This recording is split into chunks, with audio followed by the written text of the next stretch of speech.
It's a custom sheet designs. We have to explore the changes. Also keep on editing, generate some design.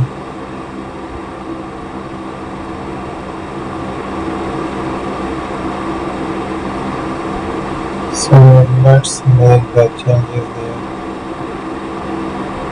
Generate some designs using the paint. There we are. I will make a selection there, adding the paint. Use the razor to